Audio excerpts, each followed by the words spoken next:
The thing about being in love with your straight best friend is that you become an expert at hiding, not just from him but from yourself too.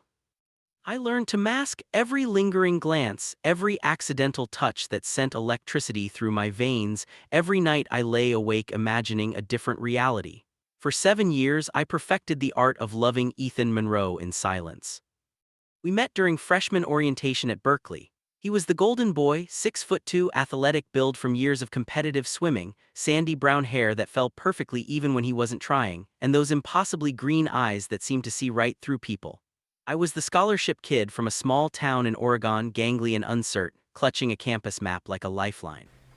"You look lost," he'd said, that easy smile already in place.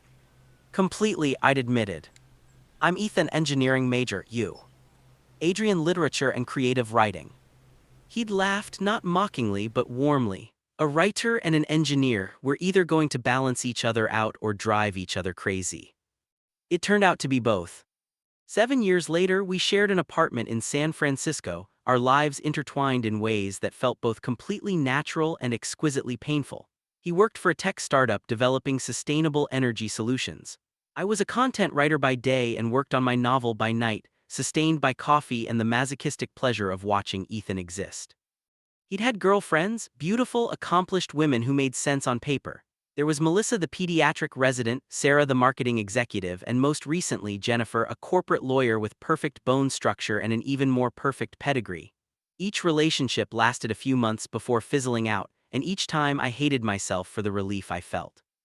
I dated too, occasionally, other men who were available, interested, appropriate, but nothing ever stuck because I was always comparing them to someone they could never be, someone who would never want me the way I wanted him. "You're too picky," my friend Marcus told me over drinks one Friday evening. Marcus worked in tech PR and had been trying to set me up with various eligible bachelors for the past year. "David was perfect for you, successful, cultured, actually read books written after 1950. "He was fine," I interrupted, swirling my gin and tonic, "just not right."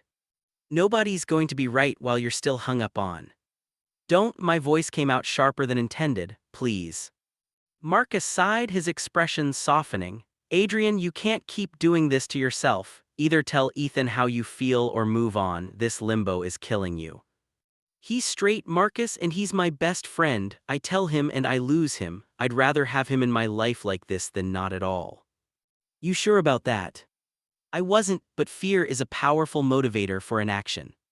That night I came home to find Ethan on the couch, controller in hand, illuminated by the glow of the TV. He'd ditched his work clothes for sweatpants and an old Berkeley shirt, his hair damp from a shower. "Hey, stranger," he said without looking away from the screen. "How was drinks with Marcus?" "The usual, he thinks I'm hopeless." "Aren't we all?" Ethan paused his game and turned to me, that familiar grin in place. "There's Thai food in the kitchen. I got you the drunken noodles you like, extra spicy." These were the moments that killed me, the casual intimacy, the way he knew my order at every restaurant, how he always thought of me. It would be so easy to read into it if I didn't know better. "You didn't have to do that." "I wanted to. Also, I need a favor." He had the grace to look slightly sheepish. "Jennifer wants to do this whole double date thing next Saturday. Her friend from law school is in town." "No. You haven't even heard me out." "The answer is still no, Ethan. I'm not going on another pity double date."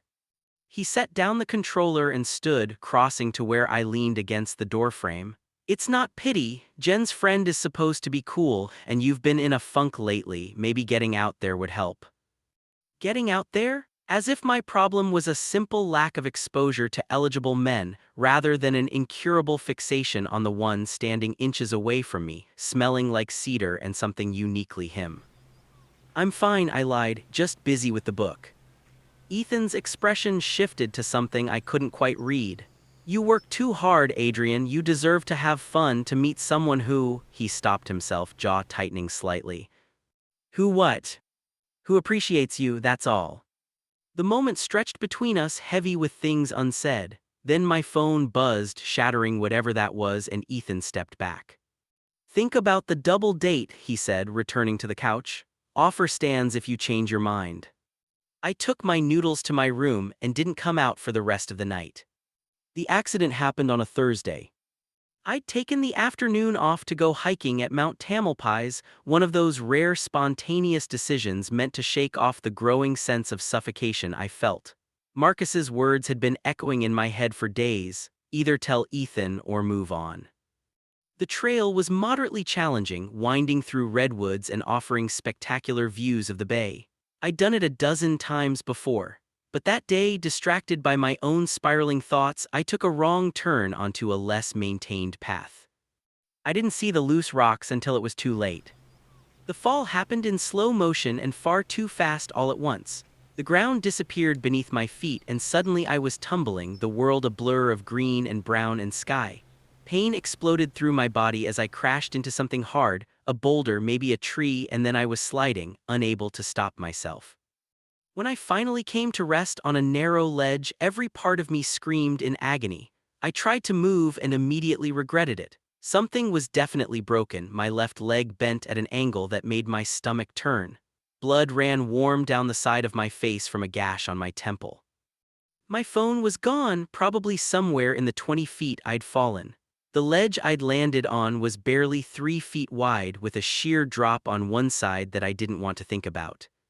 Help! I tried to yell, but it came out as a weak croak. The trail I'd fallen from wasn't visible from where I lay. The chances of someone hearing me were slim. Panic set in then, cold and overwhelming. This was how people died, a moment of carelessness, a wrong step, and suddenly you're alone and broken in the wilderness.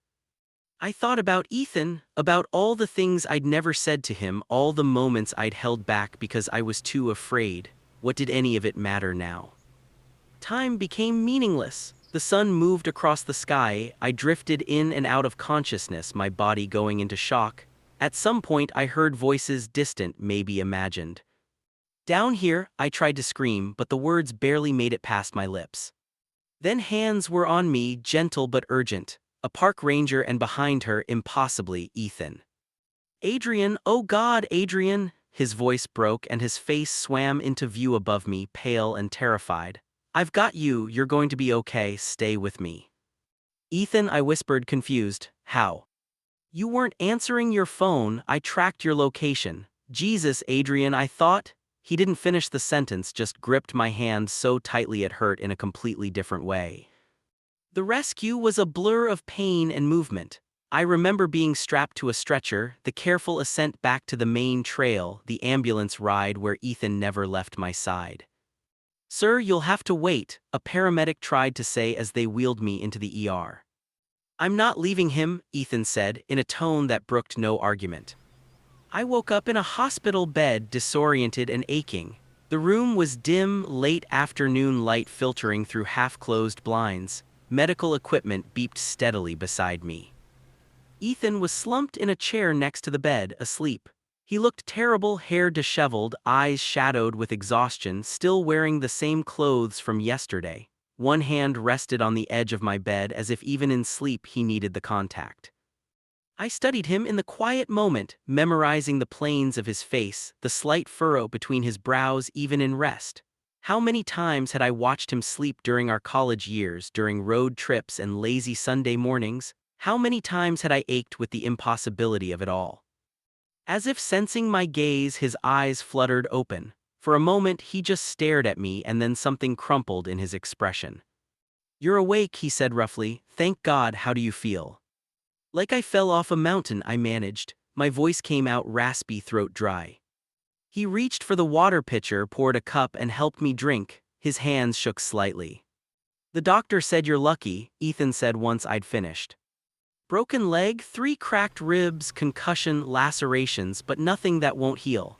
Adrian, when I got that call that you were missing when they said you'd been in an accident. I'm sorry, I interrupted. I didn't mean to scare you. Scare me? He laughed, but there was no humor in it. I've never been so terrified in my life. I couldn't breathe thinking that I might never. He stopped, jaw clenching, eyes suddenly bright with unshed tears. Ethan. I broke up with Jennifer, he said abruptly. I blinked, certain I'd misheard. What? Yesterday, before I knew about the accident, I ended things with her. Why? He stood abruptly, packing to the window, his back to me. The set of his shoulders was rigid with tension. Because it wasn't fair to her, because every time I was with her I was thinking about someone else, because I've been lying to myself for years and I can't do it anymore. My heart was pounding so hard I was surprised the monitors didn't start alarming. "Ethan, what are you saying?" He turned back to face me, and the look in his eyes was something I'd never seen before, raw and vulnerable and terrified. "I'm saying that when Marcus called to tell me you weren't answering your phone, that something might be wrong, my entire world stopped. I'm saying that I drove like a maniac to that trail because the thought of you being hurt, of you being gone, was unbearable. I'm saying that I sat in that waiting room for 8 hours while you were in surgery, and all I could think about was every moment I've wasted, every time I've watched you pull away from me and didn't understand why." "Ethan, stop. I'm saying I'm in love with you, Adrian. I have been for years, and I was too stupid and scared to admit it, even to myself." The silence that followed was deafening. I stared at him, certain this was some morphine-induced hallucination. "That's not funny," I finally whispered. "Do I look like I'm joking?" He moved closer, his expression fierce. "I know what you're thinking, that I'm confused or that this is some crisis response because I almost lost you, but Adrian, this isn't new, I've just been too much of a coward to face it." "You're straight," I said weakly, "all your girlfriends were me trying to convince myself I was something I'm not. Were me running from the truth because it was easier than admitting that I've been in love with my best friend since sophomore year." Sophomore year? The year we'd lived in that terrible off-campus apartment with thin walls and a broken heater. The year of late-night study sessions that turned into early morning conversations about everything and nothing. The year I'd fallen completely, irreversibly in love with him. "You're serious," I breathed.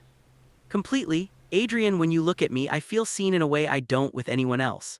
When you laugh at my stupid jokes, when you call me out on my bullshit, when you're just existing in the same space as me, that's when I feel most like myself.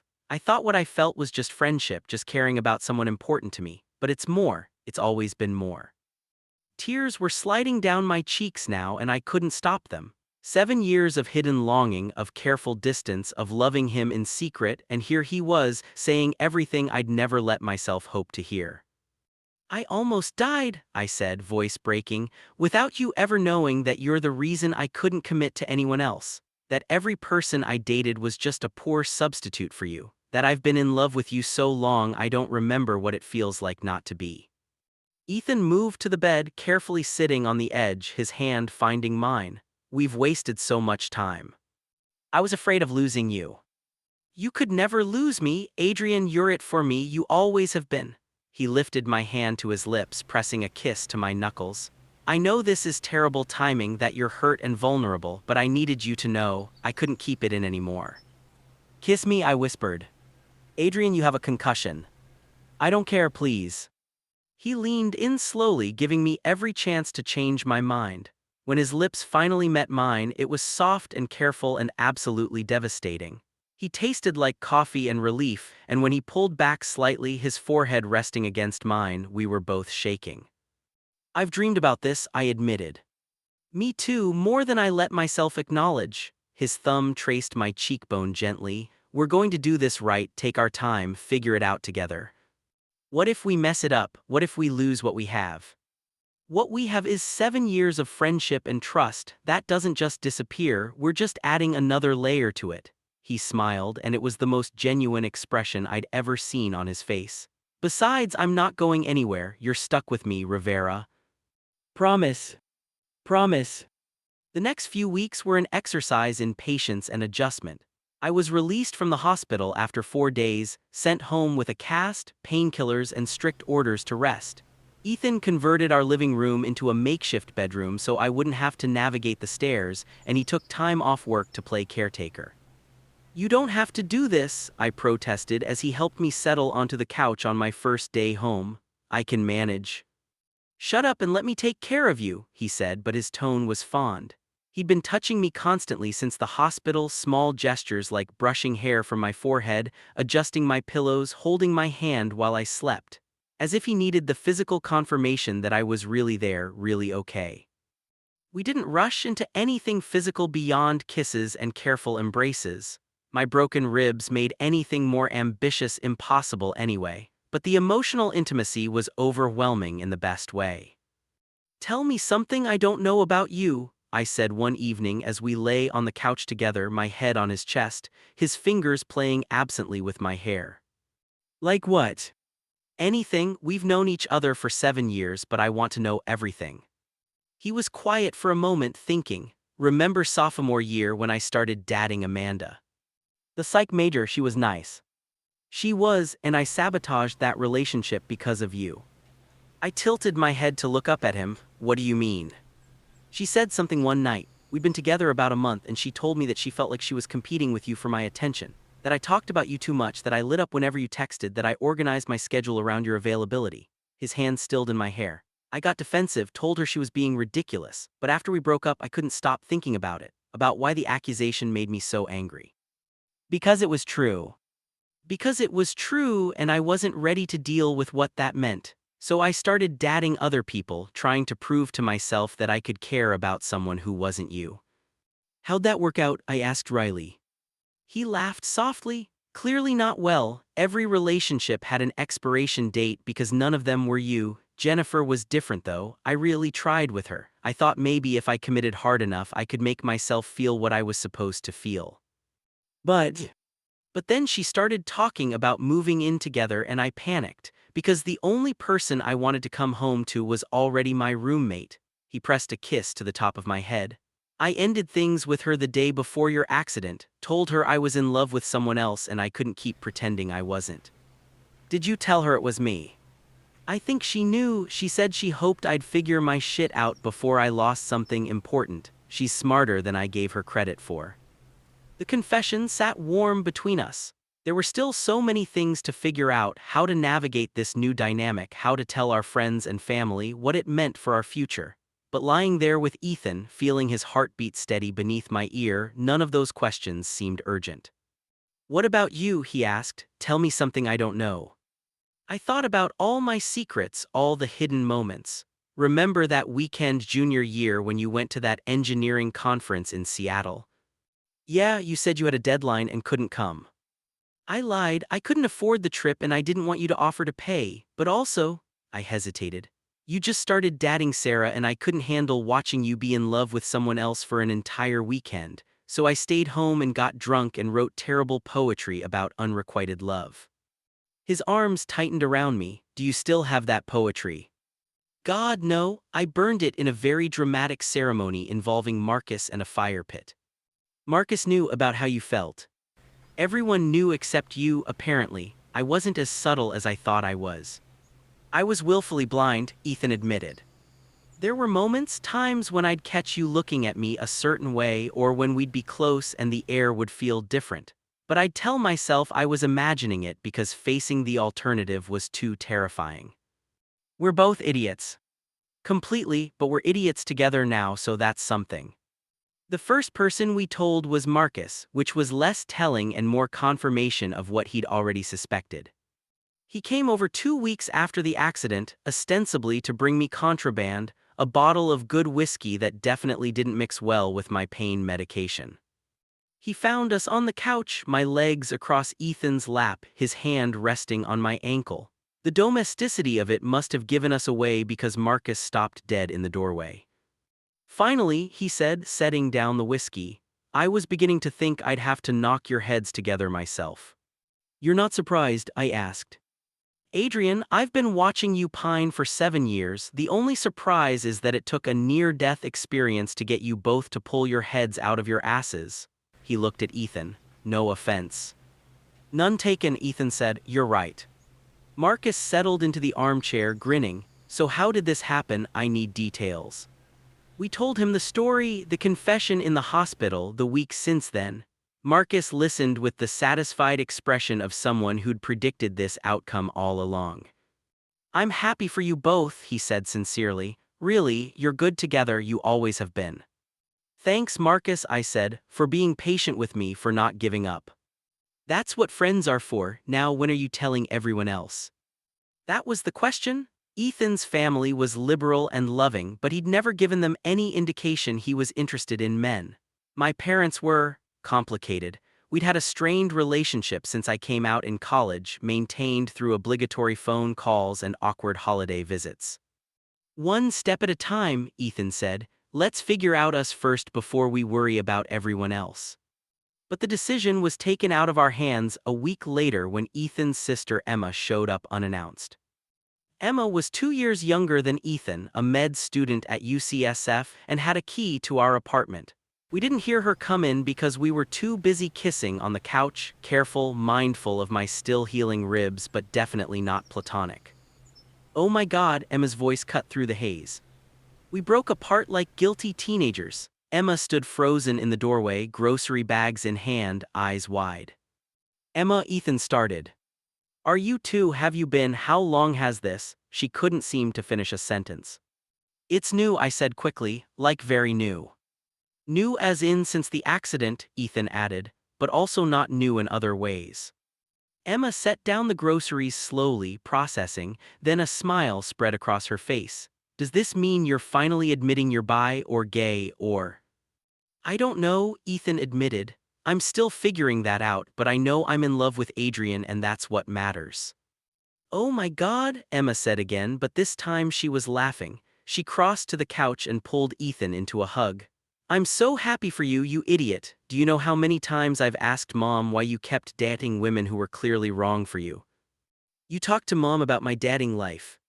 Someone had to. You were hopeless." She turned to me. "And you, how long have you been in love with my brother?"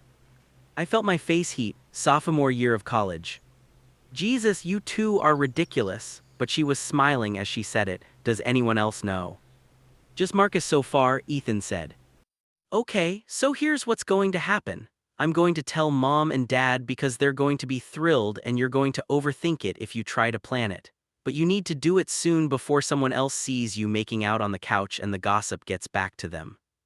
"Emma, trust me, Mom's been waiting for you to figure yourself out for years. She'll probably cry happy tears and immediately start planning something embarrassing." She was right. When Ethan called his parents 2 days later, his mother did cry. Happy tears that turned into a 20-minute conversation about how much she liked me, how she'd always thought we had a special connection, and yes, when were they going to see us? My parents were a different story. I called them on a Sunday afternoon, Ethan sitting beside me for moral support. My mother answered on the third ring. "Adrian, is everything all right? You usually don't call on weekends." "Hi Mom, everything's fine. Well, actually I had an accident a few weeks ago." "What, are you okay? Why didn't you call us?" "I'm fine, broken leg and some cracked ribs, but I'm healing. That's not why I called though. I wanted to tell you something." There was a pause. "All right. I'm seeing someone. We've been friends for a long time and recently things changed between us. It's serious and I wanted you to know."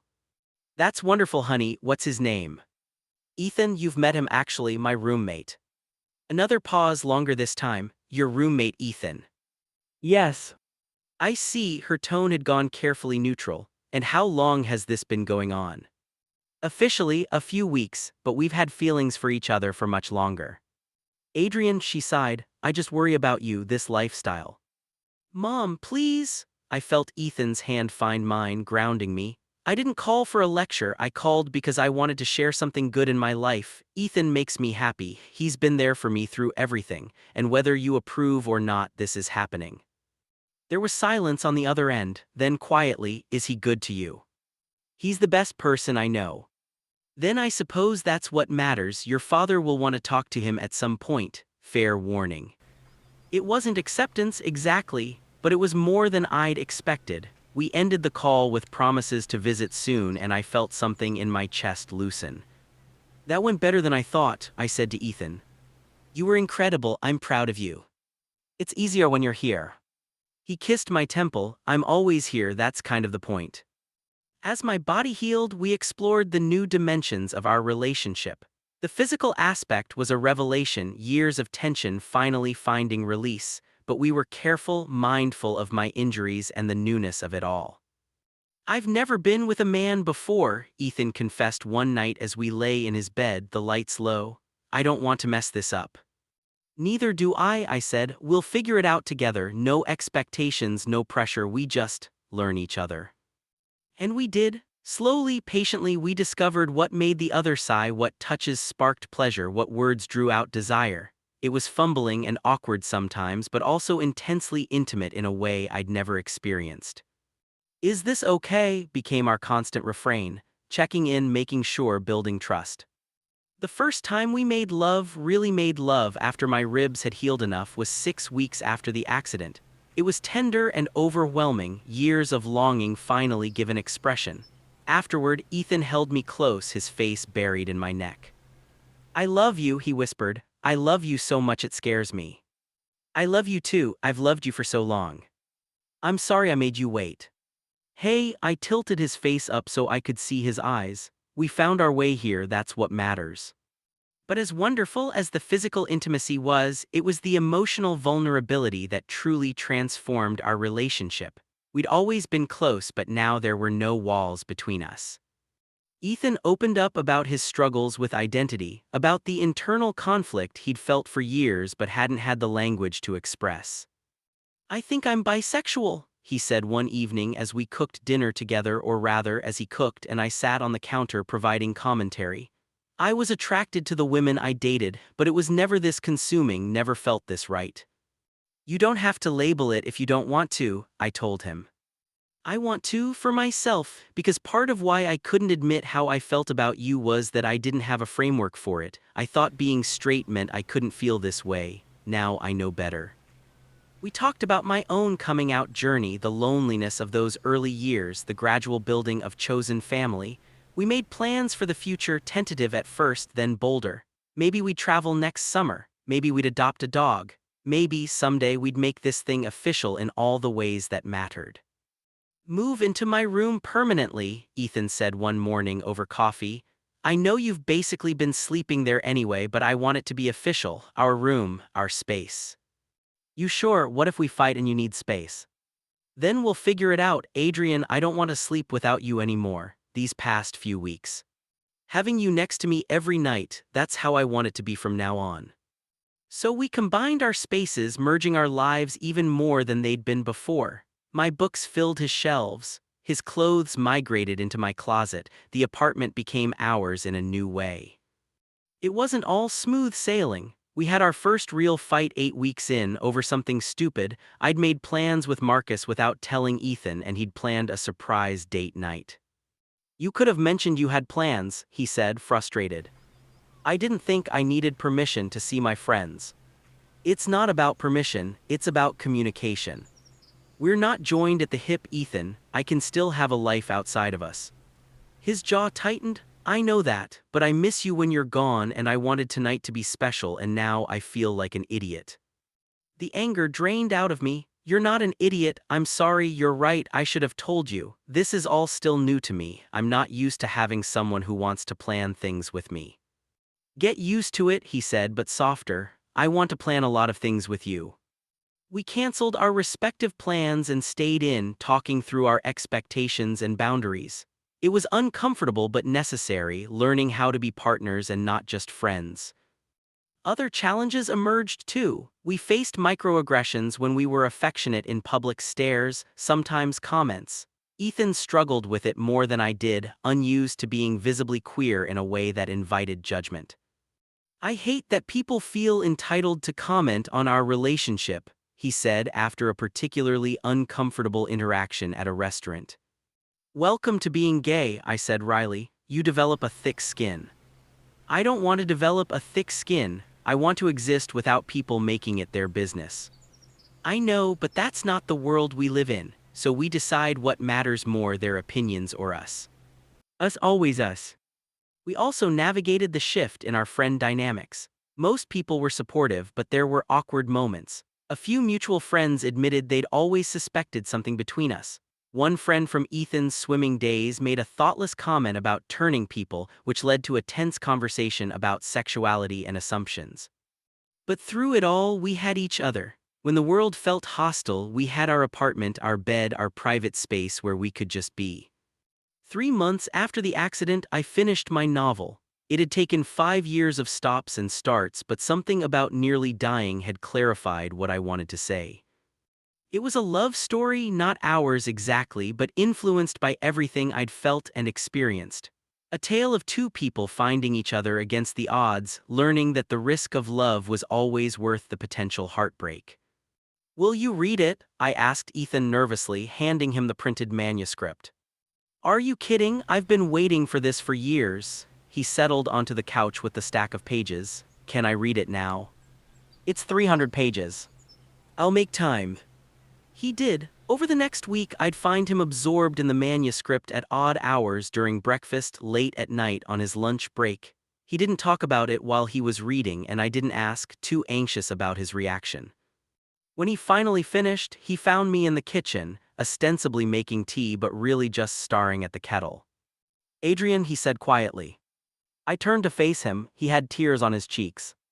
"It's beautiful," he said. "It's heartbreaking and hopeful and real. This character, the one who's been in love with his best friend for years, who thinks he's destined to want what he can't have," his voice broke. "That's us, that's you." Was it too much, too close? "It's perfect, it's honest, and the ending, God, the ending." He crossed to me, pulling me into an embrace. "You gave them a happy ending." I had to. I couldn't write it any other way, not anymore. "Because we have our happy ending." "Yeah, we do." The novel sold 3 months later, not to a huge publisher but to a small press that specialized in LGBTQ plus fiction. They loved it, wanted only minor edits, and talked about marketing it as a debut to watch. "I'm so proud of you," Ethan said when I got the news. "This is everything you've worked for.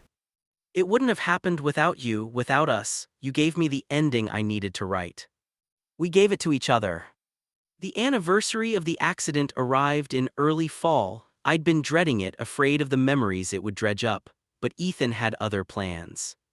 "Pack a bag," he said that morning. "We're taking a trip." "Where?" "You'll see." He drove us north up the coast to a small inn overlooking the ocean. The room was beautiful, all windows and light, with a king bed covered in soft linens and a balcony facing the water. "Ethan, this is too much." "It's not, we're celebrating." "Celebrating what?" "The worst day of my life." "Celebrating the fact that you survived, that we both stopped wasting time, that we're here together, and that's not something to take for granted." He'd planned everything: dinner at a restaurant known for its seafood, a walk on the beach at sunset, champagne waiting in the room. That night, as we lay in bed listening to the waves, Ethan turned to me with an intensity that made my heart race. "I want to spend my life with you," he said. "I know it's only been 9 months since we got together and we should probably wait longer before making big declarations. But Adrian, I know, the way I've known since I sat in that hospital room thinking I might lose you, you're it for me." Tears pricked my eyes. "You're it for me too, you have been for years." "I'm not proposing, not yet, but I'm saying that's where this is going, and I wanted you to know. I wanted you to know that you're not just my boyfriend or my best friend, you're my future." "I love you," I whispered. "I love you so much." "I love you too, and I'm never letting you go." We made love slowly that night, every touch a promise, every kiss a vow. And when I woke up in his arms the next morning, sunlight streaming through the windows, I felt something I'd never quite allowed myself to feel before: complete certainty. This was real, this was forever, this was the life I'd dreamed of but never quite believed I'd have. The bookstore was packed for my second novel's launch. The first had done well enough to get me a larger publisher for the sequel, and the local independent bookstore had offered to host a reading and signing. I was nervous, scanning the crowd for familiar faces. Marcus was there with his new boyfriend. Emma had come with several of her med school friends. My parents had even flown out, progress measured in small steps but progress nonetheless. And Ethan, always Ethan, sitting in the front row, wearing the blue sweater I loved, looking at me with so much pride and love it took my breath away. I read the dedication page first. "For E, my best friend, my love, my home, everything good starts and ends with you." The crowd made appreciative noises, but I only cared about Ethan's reaction. He wiped his eyes, grinning even as tears fell. After the reading, during the signing, he waited patiently while I talked to readers and inscribed books. When the line finally dwindled, he approached the table. "Can I get mine signed?" he asked, that familiar playful glint in his eye. You've already read it 3 times. And I'll read it 3 more, sign it anyway. I opened the cover, thought for a moment, then wrote, "To Ethan, thank you for almost being too late. Thank you for the rest of our lives. I love you, Adrian." He read it, laughed, and leaned across the table to kiss me, ignoring the few people still milling around. "Ready to go home?" he asked. "Always." We walked to the car hand in hand, the evening cool and comfortable around us. At some point during the past 2 years, the novelty had worn off, not the love, never that, but the sense of this being too good to be true. Now it was just our life, our beautiful, ordinary, extraordinary life. "You know what I was thinking about during the reading," Ethan said as we drove through the city. "What?" "That day in the hospital, when I told you I loved you for the first time, I was so scared you'd think I was confused or that I'd regret it." "Do you regret it?" He glanced over at me, smiling. "Not for a single second. Best decision I ever made, telling you the truth." "Second best," I corrected. "What's the first?" I thought about all of it, the 7 years of friendship, the accident that could have ended everything, the courage it took for both of us to finally be honest. "Finding me at that freshman orientation," I said. "Everything good came from that moment." "Then we're both lucky I'm good at reading maps and you weren't." We pulled up to our apartment, the same one we'd shared for years but different now, filled with both our books, both our dreams, both our futures intertwined. As we climbed the stairs together, Ethan's arm around my waist, I thought about the scared kid I'd been at 19. The one who'd fallen in love with someone he thought he could never have. The one who'd hidden his heart for years because the risk of losing felt greater than the pain of wanting. I wished I could tell that younger version of me that it would all work out, that sometimes the risk is worth it, that love, real love, is worth fighting for, waiting for, almost dying for. But he'd learn that soon enough, we both would. "What are you smiling about?" Ethan asked as he unlocked the door. "Just thinking about how lucky we are."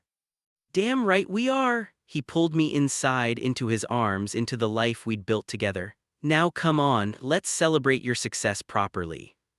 And as the door closed behind us, shutting out the world and leaving just the two of us in the space we'd made ours, I knew with absolute certainty that this, us, was the greatest story I'd ever be part of. Not because it was perfect or easy, but because it was real. And it was ours.